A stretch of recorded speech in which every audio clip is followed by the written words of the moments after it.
Captain Prabhakaran 2க்கும் Liaquat Ali Khan தான் வசனம் எழுதுவார்.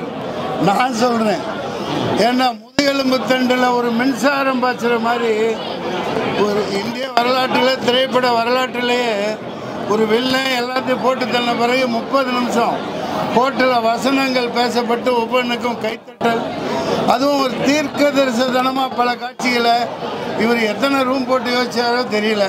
இப்போ நடந்துட்டு இருக்கிறது அப்படியே நடக்குது. இயக்குனர் ஐயா டைரக்டர் ஆர்.கே. செல்வமணி அவர்கள் மிக மிக தீர்க்க தரிசனமாக அன்னைக்கு வீரப்பனார் நான் கண்ணில் பார்த்ததில்லை, எப்படி இருப்பார் கருப்பா சேப்பான்னு தெரியாது. ஆனால் 2 வருஷம் கழித்து இந்துவில் வேலை செஞ்ச ஒரு பையன் வந்தான். அது எப்படி என்ன சாகடிக்கிற மாதிரி காட்டலாம், நான் தான் பிரபாகரனை சாவடிக்கிற மாதிரி காட்டணும் அப்படின்னு சொல்லி மிரட்டி விட்டுருந்தார் வீரப்பனார். அவர் ஒரு கதாநாயகனாக மக்கள் மத்தியில் வாழ்ந்துட்டு இருந்தது தான் இந்த படம் வெற்றிக்கு மிக மிக முக்கிய காரணம். மிக மிக முக்கிய காரணம் சினிமா ரசிகர்கள், தமிழக மக்கள், கேப்டனின் அன்பும் மக்கள் ஆதரவும் தான் இந்த நிமிஷம் வரைக்கும் இவ்வளோ பெரிய கூட்டத்தை கூட்டி இன்னமும் பார்க்க வச்சுக்கிட்டு இருக்கு. அதுக்காக அந்த மக்களுக்கு நான் மிக மிக தமிழக மக்களுக்கும் தென்னிந்திய மக்களுக்கும் நான் ரொம்ப கடன்பட்டிருக்கேன். இளையராஜா அவர்களின் இசை தான் என் பாத்திரத்தை காப்பாற்றினது. ஒவ்வொரு இடத்துலையும் பின்னணி அப்படி நான் வரையில் அவர் கொடுக்குற ஆர்ஆர் வாழ்க்கையில் மறக்கவே முடியாது. இப்படி ஒவ்வொன்றா நன்றி சொல்லணும். சரத்குமார் சார், ரம்யா கிருஷ்ணன் அவர்கள். எனக்கு நான் இதில் சாதாரணமாக தான் நடிக்க இருந்தேன். ஆனால் அண்ணன் டைரக்டர் சார் சுழுக்கெடுத்து வசன உச்சரிப்பெல்லாம் எனக்கு இப்படி வேணும்னு சொல்லி கொடுத்து என்னை செதுக்கினது ஆர்.கே. செல்வமணி சார். இப்படி ஏகப்பட்ட விஷயங்கள் தமிழக அரசியலை அந்த காலத்து 34 வருஷத்துக்கு முன்னாடி இவ்வளவு தைரியமாக தோல் உரிச்ச ஒரு மாபெரும் புரட்சி இயக்குனர் தான் செல்வமணி அவர்கள். இன்னமும் அந்த வீரியம் குறையாம இருக்கு. நிச்சயமா அது குறையாம அடிப்பேன். ஒரு மிகப்பெரிய ஒரு புரட்சி நிச்சயமாக ஏற்படும்.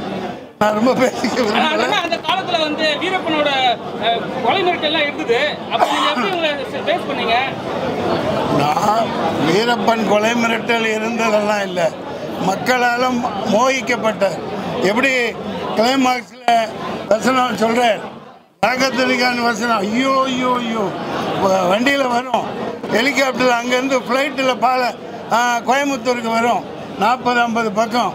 அவர் மல்லியம்பட்டி மாதவ அம்பாசிடர் எடுத்துக்கிட்டு கோயம்புத்தூர் வந்து அங்கேருந்து பாலக்காடு கொண்டாந்து அங்கேருந்து சாலக்குடிக்கு ஜீப் வழியாக அந்த இது மாரத்தான், என்ன ரேஸ் அது, மாரத்தான் இல்லை, கையில் பிடிச்சி வாங்கிட்டு போவாங்களே ரிலே, அந்த மாதிரி வசனம் வந்து சேர மாலை 5 மணி ஆகும். கூப்பிட்றான் மனுஷன், எங்கேயாவது குதிரைக்கடியில் உட்காந்து புல்லு கடிச்சிட்டு இருப்பேன், என்னை கூப்பிட்டு பேச வைப்பாங்க. அப்படி ஒரு வசனம். நான் நீங்கள் கேட்டது அதான் வீரப்பன். அவர் எல்லாராலும் அவர் எப்படி கிளைமாக்ஸில் காமிச்சிருந்தாங்க, அதே மாதிரி அந்த வீரப்பனை திட்டம் மட்டும் தான் பண்ணாங்க. அவனை நிச்சயமாக சாகடிச்சிருக்க முடியாது.